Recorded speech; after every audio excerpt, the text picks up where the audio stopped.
দুর্গাপুজোর সরকারি অনুদান সম্পাদকের ফার্মের নামে তা নিয়ে জোর বিতর্ক টিটাগড়ে। দুর্গাপুজোর সরকারি অনুদানের চেক পুজো কমিটির সম্পাদকের ফার্মের নামে, এমনকি সোশ্যাল মিডিয়ায় সেই চেকের ছবি দিয়ে পোস্ট করা হয়েছে, যা নিয়ে তুমুল বিতর্কের সৃষ্টি হয়েছে টিটাগড় পুরসভার 17 নম্বর ওয়ার্ডের বিবেকনগরে। প্রসঙ্গত, বিবেকনগর অধিবাসী বৃন্দের পরিচালনায় দুর্গাপুজো হয়ে থাকে। এবারে বিবেকনগরের সার্বজনীন দুর্গোৎসব 63তম বর্ষে পদার্পণ করেছে। তবে গত বছরের পুজোর সরকারি অনুদান নিয়ে কাজিয়া তুঙ্গে টিটাগড় বিবেকনগরে। পুজো কমিটির যুগ্ম সম্পাদক রিন্টু চক্রবর্তী সোশ্যাল মিডিয়ায় গতবারের সরকারি অনুদানের চেক পোস্ট করে প্রশ্ন তুলছেন। তার প্রশ্ন, সরকারি অনুদানের চেক কেন কারো ব্যক্তিগত ফার্মের নামে হবে? পুজোর সরকারি অনুদানের টাকা আত্মসাৎ করার অভিযোগ তুলে কেউ কেউ আবার সরব হয়েছেন।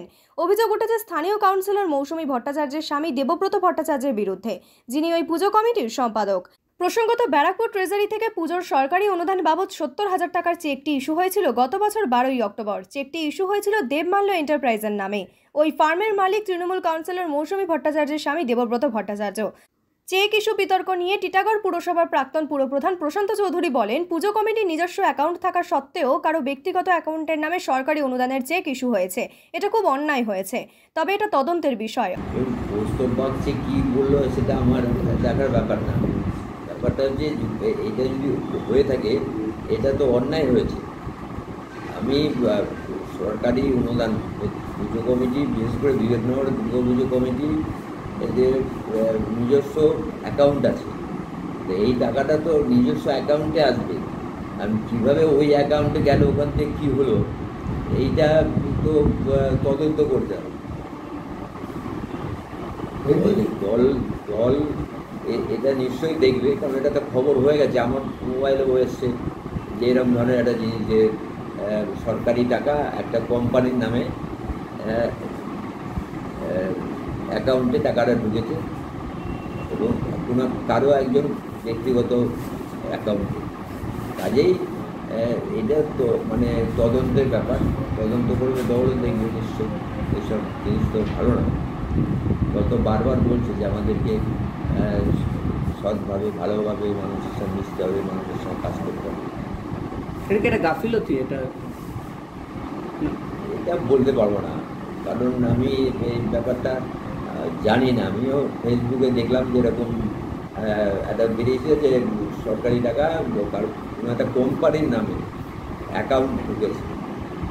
আপনিও তো একটা তৃণমূলের কাউন্সিলর, বহু বছর আপনি এখানে তৃণমূল প্রতিষ্ঠাতা করেছেন, উনিও যে যার নামে এসছে সেও তৃণমূলের কাউন্সিলরে আসবেন। এটা কি করতে পারে? এটা কি মানে পার্টির ব্যাপারে আপনারা আলোচনা করবেন? এই বিষয়টা হতে পারে নিশ্চয় পার্টির কানে যাবে, পার্টির দলকে জানানো হবে, দলের কানে যাবে ব্যাপারটা। দল দেখবে কি করবে না করবে। অন্যায় করলে দল কাউকে রেয়াত করবে না। এই আমি হই পুরনো কর্মী, হই যাই নতুন কর্মী। অপরদিকে পুজো কমিটির সভাপতি বিশ্বজিৎ বসু বলেন, সোশ্যাল মিডিয়ায় তিনি দেখেছেন তাদের দুর্গাপুজোর সরকারি অনুদান কারো ব্যক্তিগত অ্যাকাউন্টে ঢুকছে। এর বেশি তিনি কিছুই জানেন না। সোশ্যাল মিডিয়ায় একটা পোস্ট হয়েছে, আমিও সকালে দেখলাম যে দুর্গাপুজোর পুজো কমিটির টাকা কারো ব্যক্তিগত অ্যাকাউন্টে ঢুকিয়ে এসছে। সেটা তো আমার বলতে পারবো না, কারণ এর আগের বার আমি প্রেসিডেন্ট ছিলাম, কিন্তু এই ব্যাপারে আমি 1% কিছু জানি না। আমি এর চেয়ে বেশি আর আপনাদের আপনার নাম বিশ্বজিৎ বোস, 2023-এ পুজো কমিটির প্রেসিডেন্ট। স্বামীর বিরুদ্ধে ওঠা অভিযোগ উড়িয়ে দিয়ে স্থানীয় কাউন্সিলর মৌসুমী ভট্টাচার্য বলেন, পুজো কমিটির নিজস্ব চেক ফেসিলিটি সহ ব্যাংকের বই ছিল না। খড়দা থানা থেকে বলা হয়েছিল যদি পুজো কমিটির সম্পাদকের কারেন্ট অ্যাকাউন্ট থাকে তাহলে পুজোর সরকারি অনুদান পাওয়া যাবে, অন্যথায় সরকারি অনুদানের চেক ফেরত চলে যাবে। তার দাবি, পুজো কমিটির সকলের অনুমতি নিয়েই তার স্বামীর কারেন্ট অ্যাকাউন্টে চেক ইস্যু করা হয়েছিল।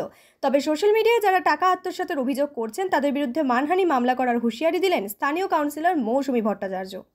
2022 সালে পুজোটা প্রথম আমরা করি। আমি 22 সালে কাউন্সিলর হওয়ার পর থেকে আমি প্রথম পুজোটা নিই। যখন আমরা 22 সালে পুজোটা নেওয়ার পর তা আমি পুরনো আমাদের যে অ্যাকাউন্টেন্ট ছিলেন পুজোর, তাকে আমরা জিজ্ঞাসা করি যে তোমাদের কি কোনো চেক আছে, কারণ আমাদের তো চেক ফেসিলিটি দিতে হবে। তখন ওনারা বললেন যে না, আমাদের দুর্গাপুজো বিবেকনগরের দুর্গাপুজো কমিটির কোনো চেক নেই, কোনো ব্যাংকের বই নেই। তা তখন আমরা তো আর কী করবো, আমাদের তো নেই।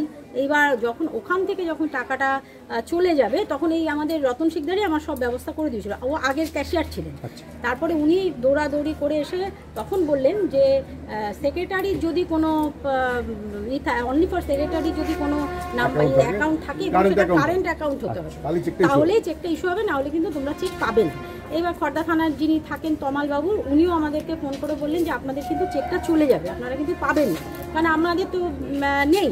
তখন আমার হাজবেন্ডের কারেন্ট অ্যাকাউন্টের একটা চেক রতন শিকদারকে দেওয়া হয়। এবার উনি সেইটা খর্দা থানায় জমা দেন এবং সেইটা ট্রেজারিতে পড়ে এবং ট্রেজারি থেকে আমরা টাকাটা পাই। উনি চেকটা নিয়ে আসেন। তার পরের বছর আমরা জানতে পারি যে আমাদের পুরনো একটা ব্যাংকের বই আছে। এবার যখন জানতে পারি তারপরে ব্যবস্থা করে আমরা আবার ব্যাংকে গিয়ে ব্যাংক ম্যানেজারের সঙ্গে কথা বলে হ্যাঁ আপনাদের তো একটা বই আছে।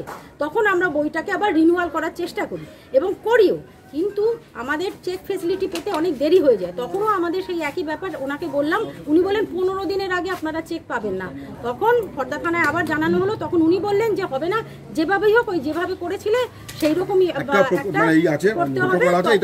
এটা দিতে হবে। আবার সেই রতন শিকদার ওই চেকটা দেওয়াই আবার ফেলেন এবং ট্রেজারি থেকে আমার অ্যাকাউন্টে আসে, আমি সেটা সরাসরি বিষয়টা আমরা বুঝলাম। এটা হচ্ছে এখন কেন হঠাৎ এই বিষয় নিয়ে মানে অন্য একটা গোষ্ঠী এটা করলো? কারণ এটা অন্য একটা গোষ্ঠী তো এই বিষয়টা জানতো না, তো এই ব্যাপারটা জানতো না। এখন কিছু লোক দেখুন মানে চিলে কান নিয়ে গেছে বলে চিলের পেছনে ছোটে, কানটা দেখে না যে আছে কিনা জায়গায়। ঠিক এটাও সেরকম, ওনাদের যদি কিছু কোয়ারি থাকতো তো ওনারা সরাসরি আমাকেই জিজ্ঞাসা করতে পারতো, আমরা তো ওনারা অপরিচিত নয়, একই জায়গায় তো থাকি। আর আমার কাছে না হয় ওনারা দরবার করে এসে জিজ্ঞাসা করতে পারতেন, তিনিও আমার তো অপরিচিত নন। তিনি যিনি পোস্ট করেছেন তিনি গেলবারের জয়েন্ট সেক্রেটারি ছিলেন। তা তিনি তো আমাকে একবার জিজ্ঞাসা করতে পারতেন যে বৌদি এটা কি করে হলো। হ্যাঁ, কোনো রকম আপনার সাথে না, আমার সঙ্গে কোনো আলোচনা নেই, কিচ্ছু নেই, সরাসরি টাকা হয়েছে সেটা তো আমাদের না জানিয়ে সরাসরি পোস্ট করে দিয়েছে। তা ঠিক আছে, এবার আজকে আমি যখন চেয়ারম্যান সাহেবকে জানাই তখন চেয়ারম্যান সাহেব আমাকে বলেছে যে টিটাগড় মিউনিসিপাল থানা থেকে একটা অ্যাসপার অর্ডার একটা দিয়েছে, আমি তোমাকে পাঠিয়ে দিচ্ছি। এবার তাতে একদম পরিষ্কার করে লেখা আছে এবছর থেকে ওটা লাগু হবে। আর গেল বছর থেকে পর্যন্ত যাদের অ্যাকাউন্ট নাম্বার ছিল না ব্যক্তিগত অ্যাকাউন্টে ঢুকেছে, হ্যাঁ, এবার আমাদের তো এবছর আমরা পাবো নিশ্চয়ই, আমাদের ফেসিলিটিটা আছে, চেক ফেসিলিটি আছে। এবার আমরা যেভাবেই হোক আমরা আমাদের, তাহলে এটা কি আপনাকে রাজনৈতিকভাবে মেলাইন করার উদ্দেশ্য? কারণটা কি? অবশ্যই। এবার দেখুন, কারণ তো আমি খুঁজে বের করতে পারবো না, কারণ কি, কারণ এক একজনের এক এক রকম কারণ থাকতেই পারে। এবার আমি কি করে কারণটা বলবো বলুন? এবার আমার একটাই বক্তব্য ছিল যে জয়েন্ট সেক্রেটারি ছিলেন উনি এবং আদার্স যাদেরকে যোগসাজ করেছেন তারা এসে একবার আমাকে জিজ্ঞাসা করলেই। আচ্ছা, সোশ্যাল মিডিয়াতে যেহেতু এই ঘটনাটা হলো, এখন আপনারা কি করবেন? আমি তো একটা স্টেপ নেব, আমি এর এগেইনস্টে একটা স্টেপ নেব। আমি আমার পার্টি, আমি ঊর্ধ্বতন যারা আছেন তাদেরকে বাদ দিয়ে তো আমি নই, আমি আমার চেয়ারম্যানকে জানিয়েছি সব ঘটনাটা। এবার প্রস্তাব বাগচি তো টিএমসি করেন না, কারণ উনি একটা, আর সব থেকে বড় কথা ফেসবুক মানে সারা পৃথিবীর লোক দেখছে, তাহলে সারা পৃথিবীর লোক জানছে যে 17 নম্বর ওয়ার্ড কাউন্সিলর ফ্রড কেস করেছে। তা এই মানহানিটা তো আমার ক্ষেত্রে খুব মানে একটা গাত্রদাহ ব্যাপার হচ্ছে। আমি আমার যারা ঊর্ধ্বতন আছেন, আমার এমপি, হ্যাঁ, দলের যারা ঊর্ধ্বতন ব্যক্তি আছেন তাদের সঙ্গে আমি কথা বলবো। আমি চেয়ারম্যানকে বলেছি, চেয়ারম্যান আমাকে জানিয়েছেন যে ঠিক আছে আমি বিষয়টা দেখছি। তাই সেই কারণে আজকের মিটিংটা আমাকে বলেছে, আজকে আমাদের পুজো কমিটির মিটিং আছে সন্ধ্যে 6টায়। তা বলেছে ঠিক আছে তোমরা আগে মিটিংটা সেরে নাও, তারপর আমি আমার ব্যবস্থা আমি নেব। তবে আমি মানহানির ব্যাপারে এইটা লড়বো, এটুকু আমি শিওর, কারণ এই বদনামটা আমি ঘাড়ে নিতে রাজি নই। যদি করতাম আমি অবভিয়াসলি কিছু বলতাম না, কিন্তু আমি যেখানে করি আর শুধু এইরকম একটা অ্যালিগেশন, আর কিভাবে কিরকম পুজো হয় তা আমাদের বিবেকনগরে 2 বছর হয়েছে, আমার মনে হয় সকলেই জানেন। সেক্ষেত্রে দাঁড়িয়ে আমি এটার বিরুদ্ধে লড়ব, যতদূর যাওয়া যায় আমি সেটা করব।